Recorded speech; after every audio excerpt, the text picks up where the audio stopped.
In the previous lesson, I taught you about the load method and how easy it is to load content. Today, we will take a look at jQuery.get and jQuery.post, and we'll learn how to interact with a server to maybe update a database or save something. So let's try this out. We're going to create a form, and within here, we will have a text area. And the name will be content, and we'll give the same thing to the ID. And we'll also give it a heading. Mostly we're going to work with proof of concept here. I always have trouble when I'm learning, and the project the teacher is using is way too complicated for me to wrap my mind around. I like to boil things down to the core, exactly what it's doing and nothing else. So here we're going to have a form, and we're going to add a text area, and the user can type anything we want. And when they click on a button, it will take the results and post it to a server-side script that will save it either maybe to a database, or in our case, to keep it simple, we're going to save it to a text file. So we review it, and that looks good. Let's place this within a paragraph tag just to get some automatic styling. So we type in here, we click save, and what we want jQuery to do is intercept that, disable the default action, take the contents of the text area, and post it. So let's try charting this out. We want to listen for click. We want to disable the default action. We want to grab what the user types in. And then lastly, we want to post that content to a script. And that content will ultimately be saved to a text file. So let's begin. Listen for click. Well, in this case, our button is serving as a submit button. So really what we can do instead is listen for when the form has been submitted. Let's try that. jQuery form on, and we're going to listen for when it is submitted and then execute a callback function. So at this point, we will simply log submitted to make sure that it's working. I'll type something in here, click save, and we did see submitted just for a brief second, but then the page posted back because we submitted the form. So next we need to disable that default action. Paste it in right here, and we will grab the event object and run e.prevent default. So let's try that. We come back, type something in, click save, and now we've disabled the default action when the form is submitted, and we have successfully logged the word submitted.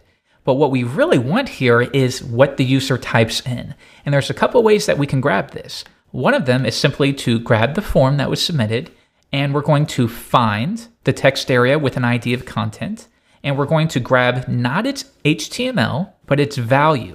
And we can use jQuery to access that by using the val method. One more time. Type some gibberish in here, click save, and now you can see that content was logged to the console.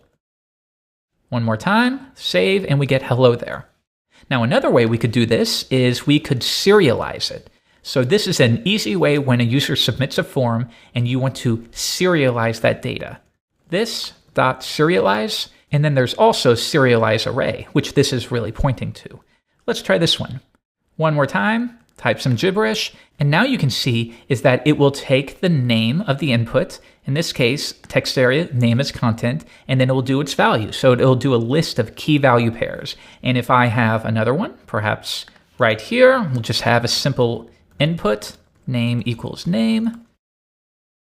We'll type Jeff, put some gibberish in here. You'll see it does name equals Jeff, and content equals this. And that way, it's an easy way to serialize the contents of a form, and then you can post that wherever you need to. So you can use either method that fits your needs. In our case, we'll stick with serialize. So we'll get rid of the earlier one, and now we're going to create a post request to a specific file. We'll call it save.php. We'll use PHP since it's the most popular. I'll create that file now. Note that if you're working along, you need to be working on a server that has access to PHP and can execute it. So now we've created that file. I'm going to post to that file. So the first parameter, where are we posting to? Save.php. The second parameter, is there any data that we're going to send to it? Yes, we're going to serialize the form and send that through. And the third parameter will be an optional callback. Is there anything that we want to do once this action has completed? For now, we will console.log completed. So at this point, the user types something into the text area. Note that we haven't determined if they've typed anything or not. We're just listening for the form being submitted. Then we serialize that form and we post it to save.php. Now in PHP, we can access the results by using the $post superglobal. Now in our case, we want to grab the value of content. So we're going to post content here. And for now, let's just echo that right back out. So it's going to receive a post, and it's just going to echo that right back out. So now the results of that will be sent to the callback, and let's log that to see what we get. Console.log data. I'm going to type something, click save, and check it out. That's what's being logged to the console. So that might seem simple, but that's actually really neat.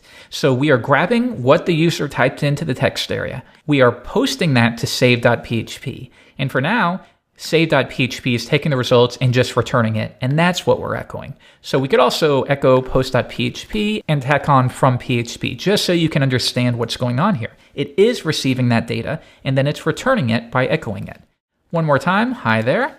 Click save, and we get hi there from PHP. So now we're able to communicate with our server without having to reload the page, and that's really neat. So in this case, as we've learned, we want to save whatever we send through to a database or a text file.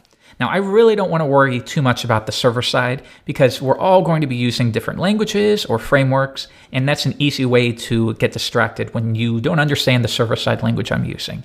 So I'm going to keep this as short as possible. With PHP, we can save a file by using a couple functions. File open, and we'll save this to a variable called f. So we are going to open a file called data.txt. We're just going to use a text file to store this. Next, I'm going to pass in a flag that says I want to be able to write to this file. Okay, so now that we've opened a file to write, we are going to write to that file. What file? The f variable that we saved. And what are we writing to it? Let's for now hard code this in. Hello there. And then we're going to close it because we are done. So we simply open a file, we write some text to it, then we close the file. All right, let's try this out. I'm going to come back and go to that page directly, save.php. Now we're not going to see anything, but if we did it correctly, sure enough, we get data.txt. So now we know that it's working. Now at this point, we're simply going to save $post, and we're going to get the content that was sent through, and we're going to save that to a text file, and then we're going to close it. So come back and we'll say, here is my comment. I will click save it. So we haven't seen anything, but behind the scenes, a post request was made to save.php. PHP grabbed the value of the content, and remember, content is coming from the name of the input or the text area. So when we serialized it, we got content equals whatever the value was. If we had another one, it would take the name attribute and use that as the key. And that way in PHP, you could use $get and the name or $post and the name, depending upon which one you want to use. Now we go to data.txt and we've grabbed that value. And this is really cool. So now we're communicating back and forth. So then at this point, if we want, we could say echo comment has been saved. And this is what's going to be returned as the data callback. Whatever you echo will get returned. And then at this point, let's just do something really quick. We'll alert that data. Or if it's easier, we'll change this to response. What's up? Click save. It's being saved to that text file, and we get the results. Comment has been saved, and now the user can continue on. Now, just as with .post, you can also use jQuery.get. And you want to use jQuery.get for things that aren't vital for security. For anything, maybe you want to post a comment, anything that needs some security, always use post. But if it's something simple, you want to just pass a value from page to page or something like that, get is a good way to go. Now, if we were in a situation where we wanted to use get, we could simply change that to .get. The API is going to be the same. And then with PHP, you would access it using $get, or in your server-side language of choice, it might be a little bit different. So I will backtrack just a couple steps. And the final thing is maybe when the page loads, we want to automatically populate this with whatever was saved, if anything. So we can do that. We'll create another file called load, or we could group these together. But let's keep it simple so it's easy to understand. And when the page loads right here, we're going to submit a post to load.php. We're not passing anything through. Mostly I just want the results. So we'll store that within data. And then load.php wants to grab the results. So we can use file, data.text, and that's going to return an array. So we'll store that within a variable called data, and I'm going to echo out data in the first item in that array. So now the page loads, we make a request to that file. That does whatever it needs to. It queries a database, or in this case, just grabs a text file database, and it returns that. And let's console.log data to see what we get. Reload the page, and we get what's up. Now, if you're in a situation maybe where you're expecting JSON, you can also pass that as well. And then you could use something like JSON encode with PHP JSON encode, and it's pretty much business as usual there. But we'll keep it simple for now. Now, you'll note that if we come back to the console, you'll see that we have escaped it. So we've added those slashes. If you want, right here, before we echo it out, why don't we strip slashes? Or you could do this with the JavaScript, and now we just get what's up. Then the page loads, and we can say if there was data returned, in that case, we will grab the text area with an ID of content and set its val equal to whatever was returned. Reload the page, and now we've got it.